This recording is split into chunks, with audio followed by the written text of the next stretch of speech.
इसमें specific constitution bench के supreme court की जजमेंट्स है कि जिस मामले में जज का प्रत्यक्ष या अप्रत्यक्ष रूप से लगाव है, अफेक्शन है, या फिर उसका प्रेजुडाइस है, या डायरेक्ट संबंध है, इनडायरेक्ट संबंध है, या फिर जो कॉज चल रहा है वो कॉज के प्रमोशन में इस व्यक्ति का रोल है, then he is disqualified to hear the case. इसमें पिनोचेट प्रिंसिपल भी बहुत लैंडमार्क जजमेंट है।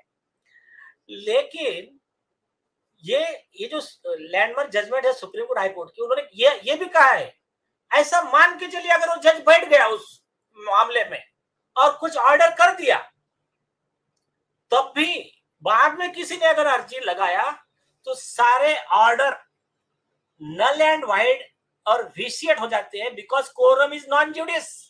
तो ये सारे ऑर्डर्स नल एंड वाइड हो जाते हैं। अब आते हैं कि ये केस लॉ आपके सम्माननीय सर न्यायाधीश chief justice of India Chandrachud साहब को कैसा लागू पड़ता है।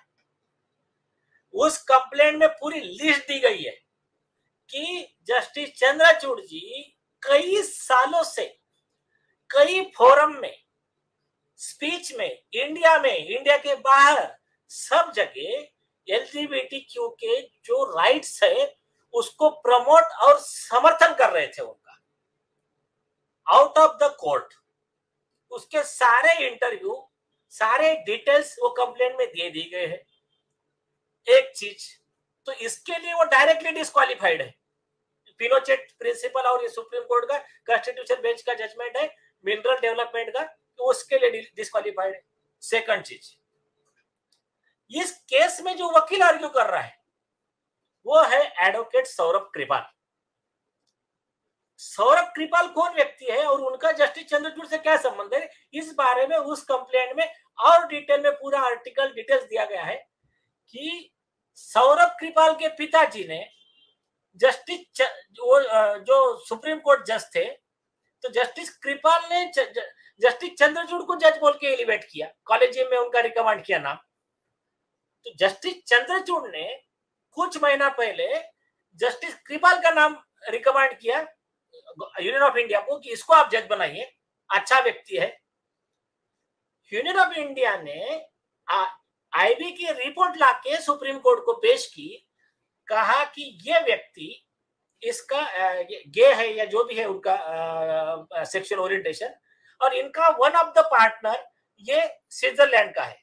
तो वो इस रीजन के वजह से ये देश के जो भी है कॉन्फिडेंशियल सीक्रेट से कॉन्स्टिट्यूशनल पोस्ट पे बैठा है जज की, तो ये ठीक नहीं होगा देश की सुरक्षा के लिए। और कई मामले में उनकी जो भी कॉन्फिडेंशियल रिपोर्ट थी वो लाके कॉलेजियम को दी।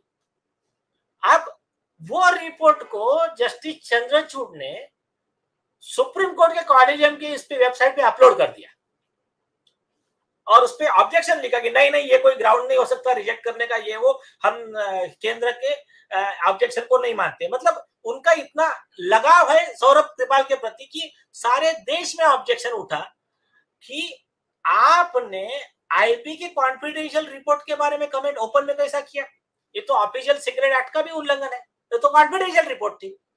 तो ये इसके लिए सरकार भी चिढ़ गई।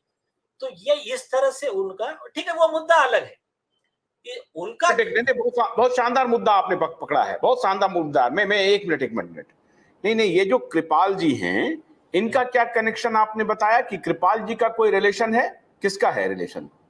कृपाल जी के पिताजी ने कृपाल जी के पिताजी ने चंद्रचूड़ जी को किया, जज के रूप में अपॉइंट किया, ठीक है। तो दूसरा और एडवोकेट कृपाल को जस्टिस चंद्रचूड़ ने जज बोल के एलिवेशन में नाम रिकमेंड किया, ठीक है। वो हम देख रहे हैं, वो आप कॉन्फ्लिक्ट ऑफ इंटरेस्ट यहाँ पर थोड़ा सा जुड़ता हुआ दिख रहा है। आपने जो अभी कहा कि नहीं उनके कोई गे फ्रेंड हैं, वो कौन सा है जिसका रिपोर्ट उन्होंने दिया, जिसको पब्लिक कर दिया है, वो क्या? फ्रेंड नहीं है, पार्टनर है। हाँ, पार्टनर कौन है? वो कौन है? आईबी ने नाम नहीं लिखा है, स्विट्जरलैंड का इनका पार्टनर है ऐसा लिखा है आईबी ने। किनका? ये सौरभ कृपाल का। अच्छा, ओके। तो सौरभ कृपाल जो प्ली कर रहा है वो इस मामले में, मतलब आप ये कह रहे हैं कि गे हैं? हाँ, वो डिक्लेयर्ड गे हैं? हाँ, वो आप इसमें नहीं है इस बात को? नहीं उन्होंने डिक्लेयर किया। अरे इसी बात पे तो आईबी का रिपोर्ट है ना, इसी बात को उनका छोड़िए, सुप्रीम कोर्ट ने अपलोड किया अपने वेबसाइट पे।